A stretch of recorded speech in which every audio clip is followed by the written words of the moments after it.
Hello, स्वागत है आपका कॉमिक्स की दुनिया में। और आज हम पढ़ने वाले हैं चाचा चौधरी की नई कॉमिक्स, चाचा चौधरी और साबू का टूथपेस्ट। बाप रे, कितना बड़ा टूथपेस्ट है ये। आगे चलते हैं। साबू का टूथपेस्ट। चाचा चौधरी और साबू रास्ते में कहीं जा रहे हैं। एक से देखते हैं, कोई आवाज़ देता है, चाचा चौधरी, चाचा चौधरी। चाचा चौधरी कहते हैं, साबू ठहरना, हमें कोई बुला रहा है। तभी वहाँ से एक आदमी दौड़ता हुआ आता है, कहता है, अरे चाचा चौधरी। तब उसे कहते हैं, अरे यह तो मशहूर डेंटल क्रीम जोजो के मैनेजर हैं। वाह, क्रीम का नाम जोजो है। यह आदमी कहता है, चाचा जी, हमारी कंपनी में साबू के लिए एक स्पेशल टूथपेस्ट ट्यूब बनाई है। हमारी कंपनी यह ट्यूब साबू को फ्री गिफ्ट में देना चाहती है ताकि उसके दांत मजबूत रहे। बाप रे। आगे चौधरी जी कहते हैं, मैं 200 ग्राम की जो टूथपेस्ट लाता हूँ वह तो साबू एक दिन में ही खत्म कर देता है। यह ट्यूब कुछ हफ्ते चल जाएगी। चौधरी जी आगे कहते हैं, साबू अपनी ट्यूब संभालो और घर ले चलो। साबू टूथपेस्ट को उठाता है और चलने लगता है। वो कहता है, चाचा जी, कुछ दिनों के लिए हमारा टूथपेस्ट का खर्चा बच गया। आगे वो कहता है, मेरे वतन में लोगों को दांत साफ करने की ज़रूरत ही नहीं पड़ती। वहाँ की जलवायु ही ऐसी है, क्योंकि साबू जुपिटर से है और वहाँ पे कोई पोल्यूशन नहीं है। आगे एक लुटेरा रास्ते में बंदूक लेके खड़ा है, कहता है, हो वह आदमी जो ट्यूब ला रहा है अगर मेरे पास आ जाए तो फिर मुझे सारी उम्र टूथपेस्ट करने की ज़रूरत नहीं है। आगे वो साबू को कहता है, ओए लंबू, ट्यूब नीचे रख दो और यहाँ से 9 2 11 हो जाओ। साबू कहता है, अरे भाई, यह मुझे आज ही फ्री गिफ्ट में मिली है। अगर मैंने इसे इस्तेमाल न किया तो कंपनी वालों का दिल टूट जाएगा। आगे वो कहता है, इसलिए सिर्फ एक बार दांतों पर मलने के लिए थोड़ा सा टूथपेस्ट ले लूँ। वो आदमी कहता है, हाँ थोड़ा सा ले लो, बाकी ट्यूब मेरे हवाले करो जल्दी। साबू टूथपेस्ट को दबाता है और उसमें से टूथपेस्ट गिरती है उस आदमी के ऊपर और आदमी दब जाता है टूथपेस्ट के नीचे। बेचारा बुरा फंसा, बचाओ बचाओ। चौधरी जी हंसने लगते हैं, हाँ। इस तरह साबू से पंगा ना लो, क्योंकि साबू भी चाचा चौधरी जैसा ही बुद्धिमान है, शायद उतना नहीं। तो चालू करते हैं हमारी अगली कहानी, मूछे। ओए गॉड, इस आदमी की मूछें तो कुछ ज़्यादा ही लंबी है। देखते हैं, दो आदमी, एक आदमी दूसरे से कहता है, अरे हज्जा मुचंदर, तेरी मूछें कितनी लंबी हो गई। वो कहता है, इनको कभी मैंने नापा तो नहीं, लेकिन इतना जानता हूँ कि मेरी मूछें विश्व में सबसे लंबी है। आगे वो कहता है, 10 साल से हर रोज़ खालिस तेल से इनकी मालिश कर रहा हूँ, तब कहीं जाकर ये इतनी लंबी हुई है। वो आदमी कहता है, मुझे लंबी होने से क्या होता है, मुझे लंबी होने से क्या होता है, मुझे रोबीली होनी चाहिए, जैसे कंप्यूटर से तेज़ दिमाग वाले चाचा चौधरी की है। वो आदमी आगे उससे कहता है, चाचा चौधरी की मूछों के एक बाल में जो जीवन का तजुर्बा छुपा है वह तुम्हारी दोनों मूछों में भी नहीं है।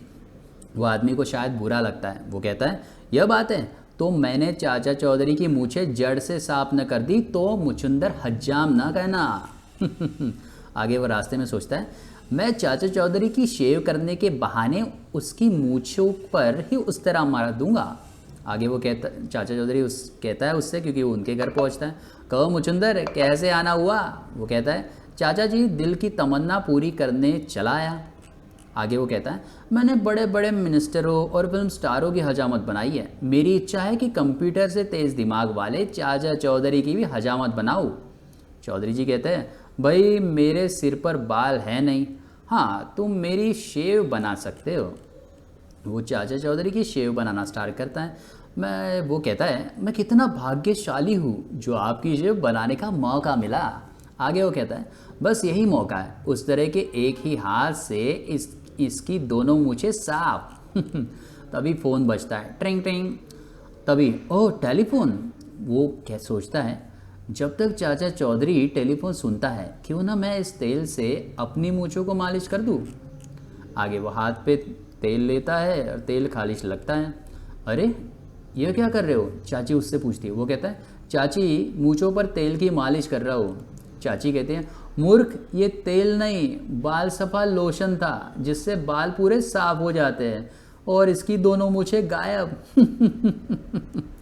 चाचा चौधरी से पंगा लेने चला था, खुद ही हो गया ना मूछों बिना। Fill in the blanks. मिलते हैं अगले कहानी में, जाइए मत, अभी के अभी। साबू का सलाम। हमारी अगली कहानी, चाचा चौधरी और साबू कहीं जा रहे हैं। चौधरी जी कहते हैं, साबू जापान के एम्बेसडर का खाना कैसे लगा? वो कहता है, चाचा जी बहुत बढ़िया, सवैया तो मैं 1-2 ड्रम भर कर खा गया। आगे चौधरी जी कहते हैं, अरे वे सेवैया नहीं थी, वे नूडल्स थी, एक विशिष्ट जापानी डिश। साबू आगे कहता है, अब पेट इतना भर गया है कि घर जाते ही मैं लंबी तान कर सोऊंगा और शाम को उठूंगा। रास्ते में 2 बदमाश हमेशा की तरह रहते ही है। एक कहता है, धमाका सी है, क्यों ना आज बंदूक के निशानेबाजी की प्रैक्टिस की जाए? वो कहता है, अच्छा ख्याल है।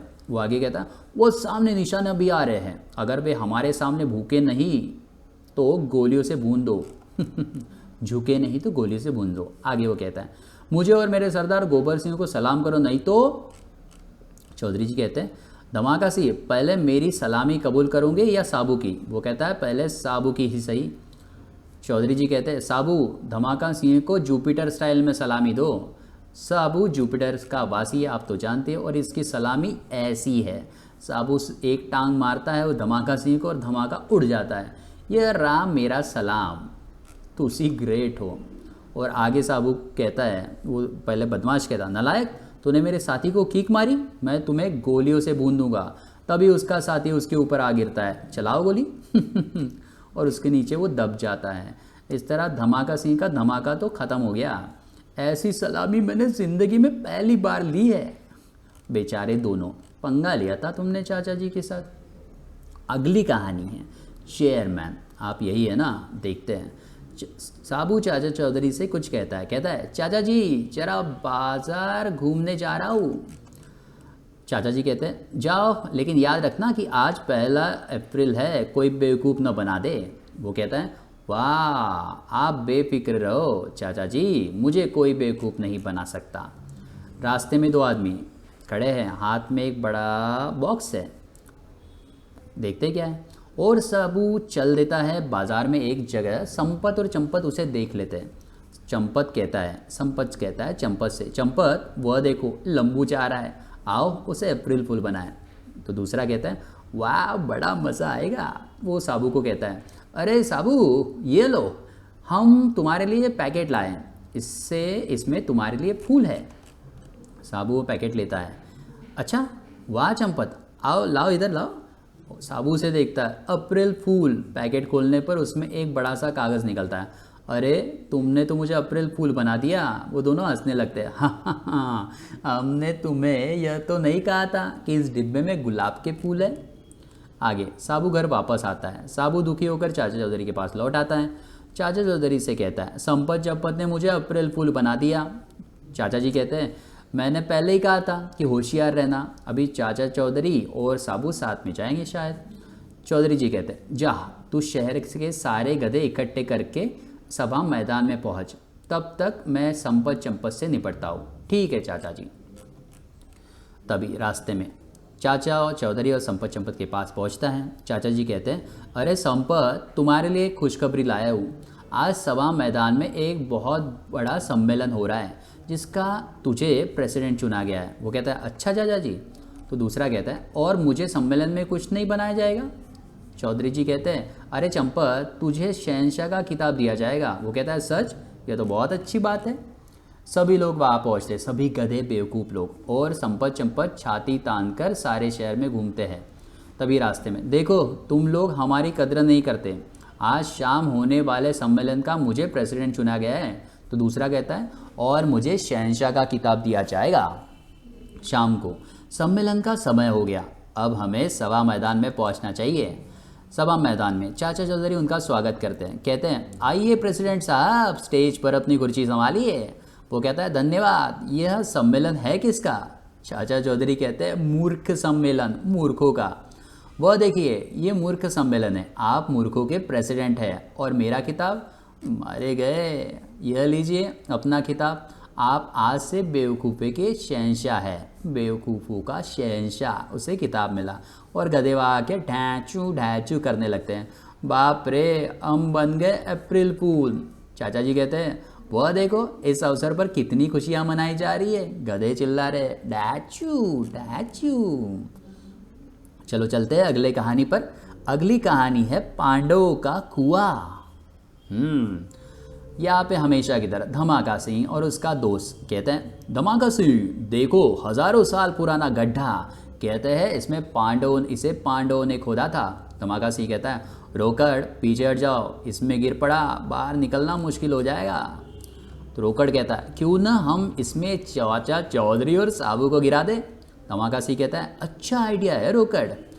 वो वहाँ पे जाल रखते हैं, इस पर जाल बिछा देते हैं, फिर इसके घास फूस से ढक देते हैं।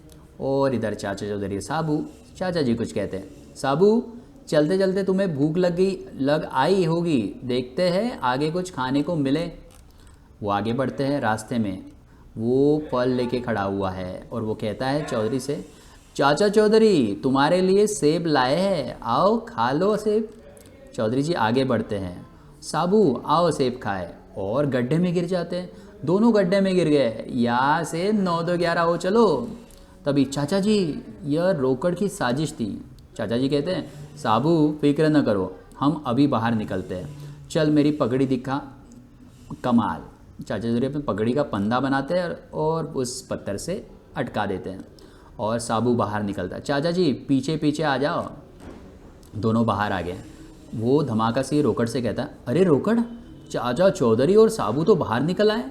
चाचा जी कहते हैं, रोकड़ धन्यवाद। वो कहता है, किस बात का? जिस गड्ढे में तुमने हमें फेंका था उसमें महाभारत के ज़माने की पड़ी हुई गदा हमें मिल गई। यह गदा खालिश चांदी की है, मतलब असली चांदी की है, और इससे हमारा फ़ायदा हो गया और दोनों बेवकूफ़ों का नुकसान। तो इसे कहते हैं ना, बुरा तो हो बुरा, लेकिन यहाँ पे एक और कहावत बन जाएगी, करने जाओ दूसरों का बुरा तो हो जाए उसी का भला। यहाँ होती है हमारी कहानी ख़त्म। मिलते हैं अगले कहानी में, तब तक के लिए अपना ख्याल रखिए। शब्बा खैर, बाय बाय।